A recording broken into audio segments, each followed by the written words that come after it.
Bagi kita di sini masalah-masalah yang ada di masyarakat itu bukan cuma satu hal. Masyarakat itu punya masalah yang sangat banyak. Dan yang bisa menyelesaikan persoalannya bukan orang-orang dari luar, tapi orang-orang dari dalam sendiri.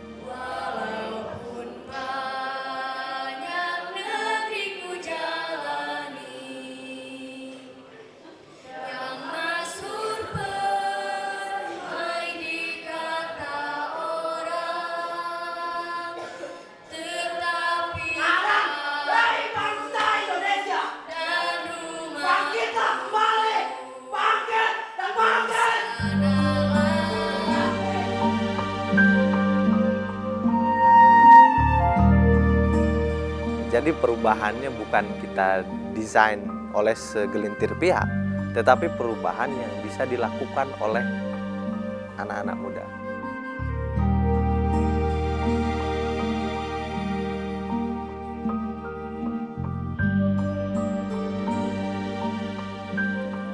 Di komunitas Belajar Sabalat kita memiliki ini ya, moto ya, sekaligus juga ini menjadi spirit kita. Mencari ilmu selama-lamanya, mencari kawan sebanyak-banyak. Orang-orang di pemuda-pemuda di desa yang memang sampai saat ini dibentuk oleh lingkungan sosial yang berbeda-beda, mestinya sering berkomunikasi dengan pemuda-pemuda lain. Mestinya sering membuat sebuah inovasi-inovasi yang dimulai dengan bertemu dengan teman-teman lainnya, belajar dari teman-teman lainnya, semakin sering melakukan kontak dengan pemuda lain, saya pikir secara alamiah mereka akan melakukan perubahan-perubahan.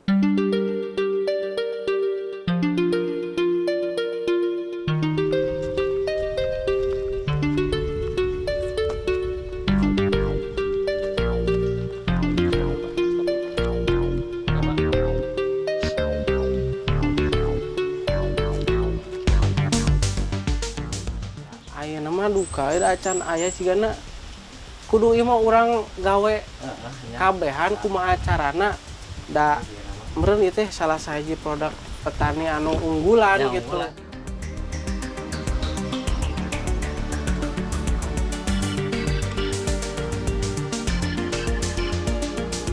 Anu sehat ya. Tapi da produksi lamun seueur oge lamun pemasaranna teu acan lancar mah kan sesah oge gitu Kangnya. Jadi ieu mah nya bahan per urang sadaya meureun nya ngenalkeun ka sadaya sangkan produk urang teh nya diresep ku balarea pangenten kitu nya Kangnya. Karena kita sering membuat kegiatan-kegiatan juga yang sifatnya berbasis kebutuhan lokal kan. Makanya gerakan tanam lewat pemuda tani Sabalat itu ya kita dorong terus.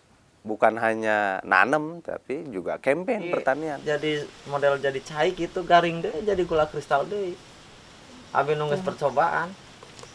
Lain percobaan iya teu kahaja tanya nama ka seblok gitu. Dipoe sugan teh malah rek jadi deui gitu. Sekolah lapangan itu metode pendidikan untuk petani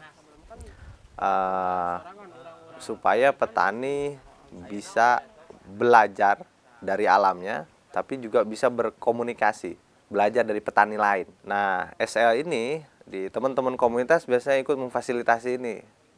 Ada yang sebagai fasilitator lapangannya, ada yang sebagai pemandu pendamping. Karena di SL itu nggak ada guru, istilahnya gurunya ya alam sendiri.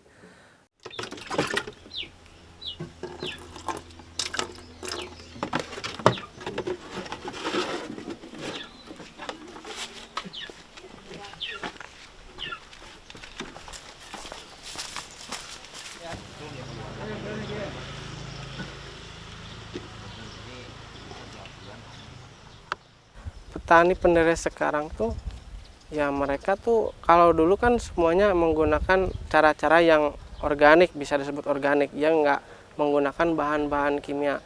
Tapi sekarang ini mereka dengan bebasnya bisa mereka sampai menggunakan, malahan mereka hampir hampir 100% lah kalau dibilang sini, 70% lah mereka menggunakan itu. Karena ya mereka itu profesinya, kerjaannya, jadi mungkin dulunya kan sedikit. Nah, sekarang mereka kan harus dituntut kebutuhannya lebih banyak, mesti kan pendapatnya juga lebih banyak.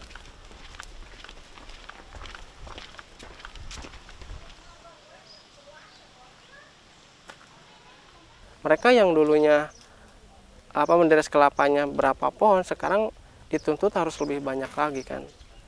Nah, mereka dengan adanya ini berarti mereka tuh jadi gimana ya, terpaksa apa gimana gitu, mereka menggunakan supaya hasil mereka tuh bisa awet. Tapi kan ternyata kan tidak sehat juga, mereka sudah tahu dan itu tidak sehat. Tetapi itu kenapa ini masih juga dipelajari sama kita juga, masih penyadarannya gimana, masih PR bersama gitu.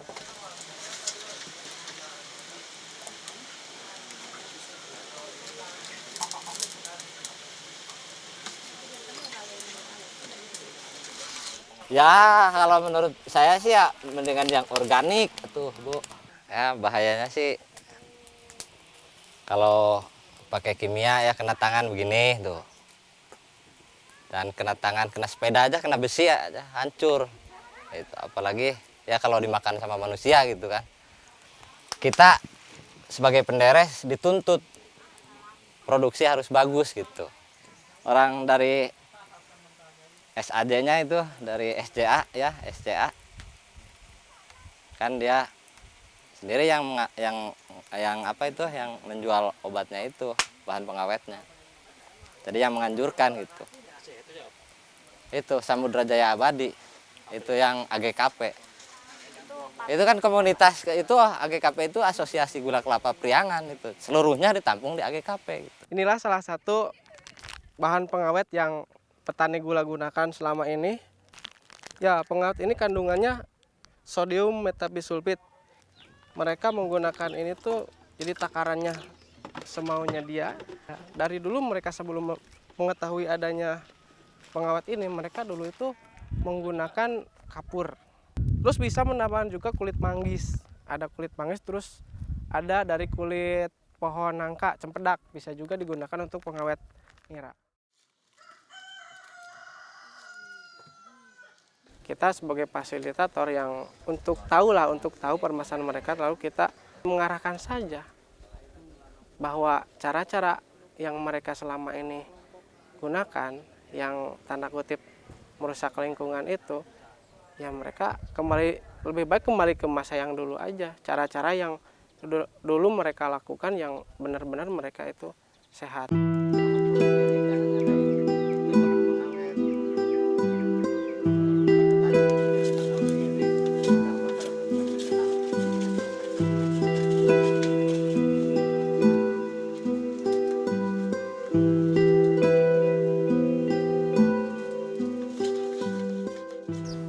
Petani penderes, ya umumnya petani penderes itu termasuk petani juga. Ya mereka sebagian besar mereka itu orang-orang yang ya di bawah standar lah hidupnya, cuma bertumpu pada pekerjaan penderes itu. Terus apabila mereka ya kena musibah atau misalkan ya jatuh dari pohon, pemerintah kita punya nggak ada apa perhatian gimana gitu kan.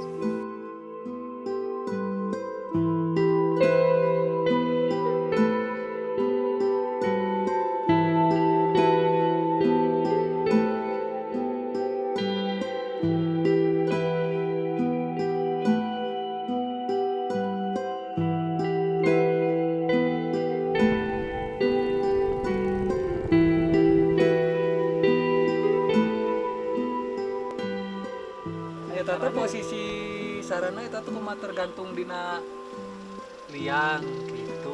Jadi lamun liang ieu jalur Berarti lo mau jalur nak dia bener hadapna ka dieu nya. liangna berarti rian sana mah aya paling ditutup. Sana mah Dulu lebah itu sama penderes gula kelapa itu dianggapnya musuh. Nah, tapi setelah adanya kelompok-kelompok SL Gula Kelapa ini mereka memahami bahwa di sisi lain lebah itu merugikan bagi penderes gula kelapa, tapi di sisi lain juga ternyata lebah juga bisa menguntungkan untuk para penderes juga. Yaitu hasilnya kan madu mereka. Nah, gimana caranya? Dari yang merugikan itu kok untuk bisa jadi menghasilkan juga kan, menghasilkan madu yang sangat sekarang ini banyak sekali dibutuhkan oleh kita. Jadi mereka tuh sekarang tuh jadi malahan banyak yang menangkarkan lebah itu tersebut. Jadi di selama mereka menderes menghasilkan gula, mereka juga bisa menangkarkan lebah itu tersebut. Jadi sampingan juga buat penghasilan mereka juga gitu.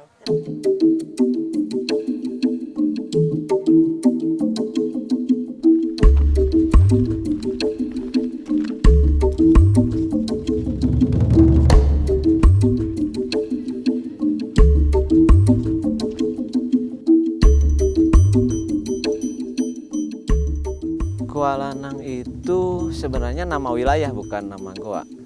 Karena di sekitaran sini ada sawah, sungai, perbukitan juga. Itu dinamakan wilayah Gua Lanang, di mana di dalamnya itu ada 6 goa, dipasang beberapa larangan di sini. Dan termasuk itu juga yang jebakan monyet. Sebaiknya itu segera dibongkar aja. Talinya dilepas.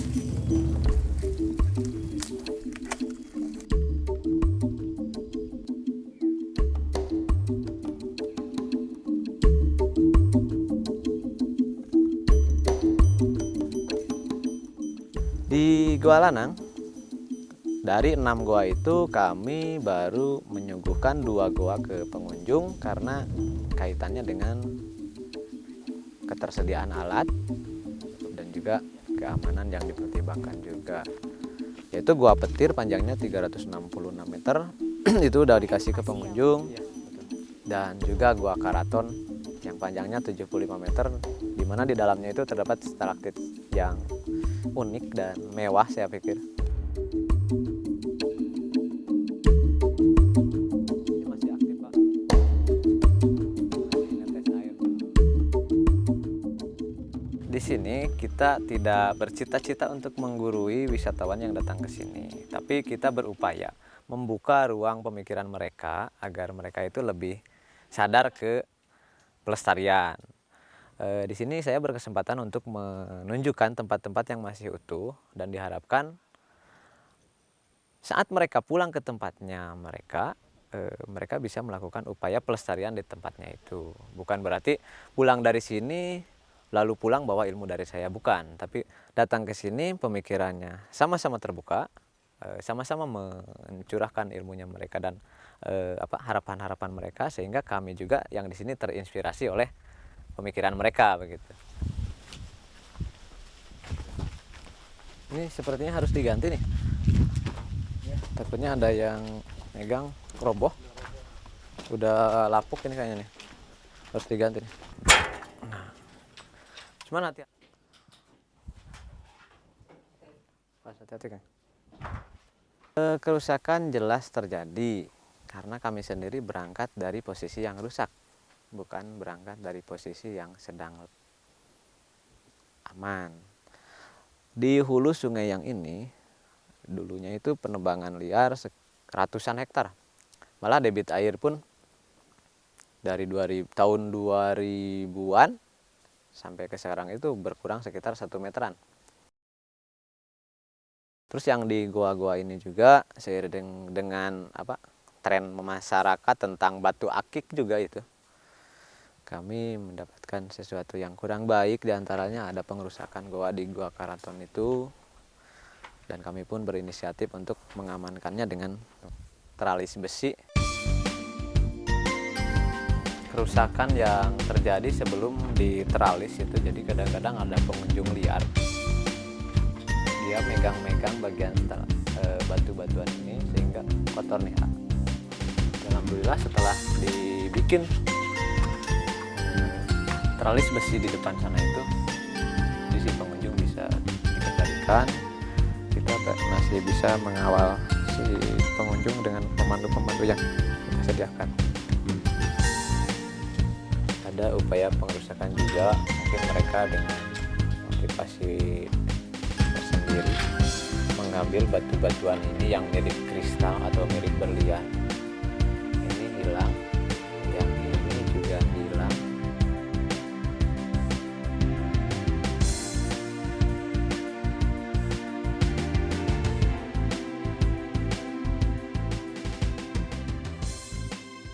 Kepengelolaan, saya pikir inisiatif lokal itu akan lebih menunjang dibandingkan kepentingan-kepentingan tertentu yang datangnya seperti dari investor yang cenderung mengeruk keuntungan.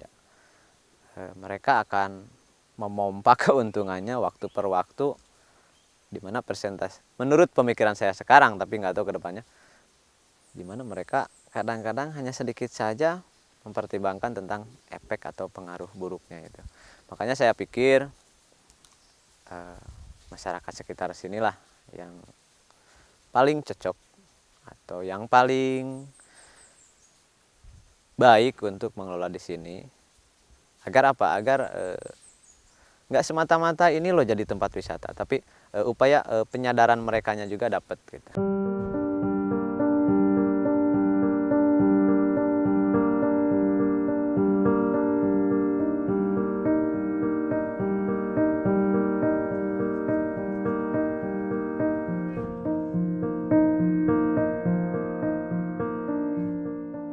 Karena saya yakin sebenarnya urusan kemasyarakatan nggak sekedar wisata, nggak sekedar pelestarian alam.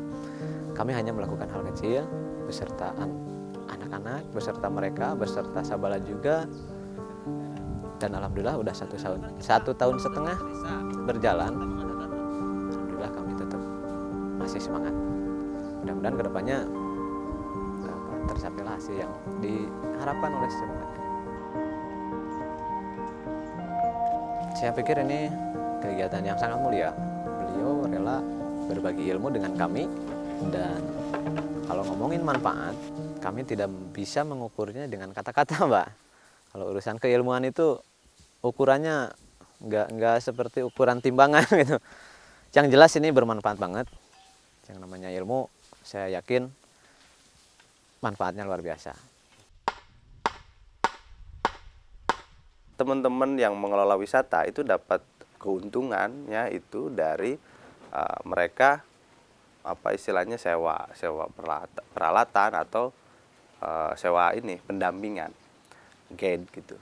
Nah itu tuh continue sering kita lakukan, dan kita sering mengajak orang-orang untuk berwisata, tapi wisata yang yaitu ya edukatif. Kita tetap melakukan pembersihan juga dari, misalkan ada pengunjung yang bawa sampah plastik, sekalian kita bersihin aja, nanti misalkan ditemukan sampah-sampah seperti itu. Kadang-kadang dari pengunjung juga ada yang jorok, kayak yang masih buang sampah kayak gitu kan, itu nggak enak nanti.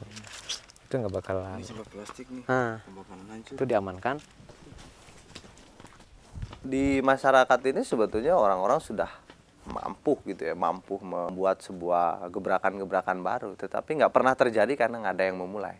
Nah bagi kita teman-teman di komunitas sebetulnya merespon wilayah kita sendiri, lautnya ada, pantainya ada, sungainya banyak, wilayah pertaniannya banyak gitu, luas gitu. Tetapi sumber airnya dicemari orang, sumber airnya dirusak orang, kan kita ngeri.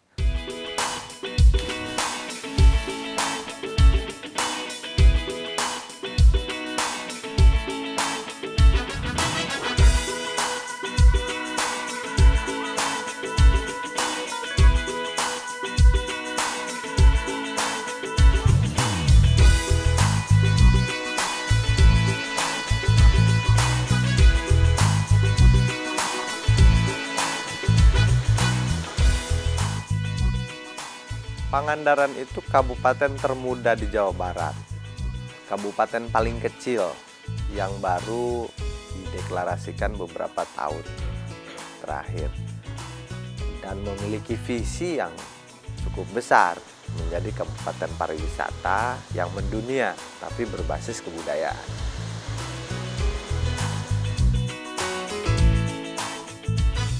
Nah, bahasa-bahasa pariwisata, bahasa-bahasa kebudayaan kayak gitu bukan semata bahasa menjual sumber daya alam, tetapi justru bagaimana nih sumber daya manusianya mampu terlibat di sana, mampu terhargai di sana gitu, setara dengan masyarakat lain.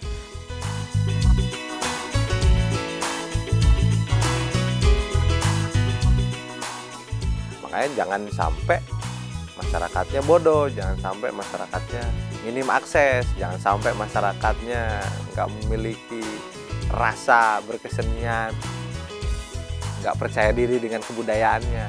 Jangan sampai begitu. Dampak revolusi hijau yang dilakukan oleh pemerintah sejak tahun 80-90-an ini, dampaknya sekarang orang-orang nggak percaya diri dengan mengolah lahan bisa hidup. Artinya bisa dibilang yang hidup di masyarakat ini anak-anak mudanya ya pergi, cuman ada anak-anak sama nenek-nenek sama kakek-kakek, karena anak-anak mudanya biasanya disekolahkan di tempat yang jauh dan nggak kembali gitu. Nah, makanya kita agak khawatir ini dengan urbanisasi habis-habisan ini.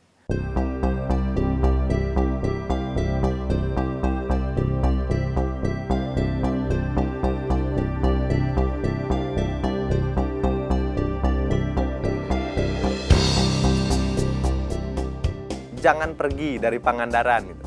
Sekedar cari informasi, cari kuliahan atau cari pelajaran, pendidikan itu boleh. Tapi balik ke kampung. Karena ada orang-orang generasi muda yang baru lahir ini menunggu untuk dididik, untuk diajak bangkit bersama-sama.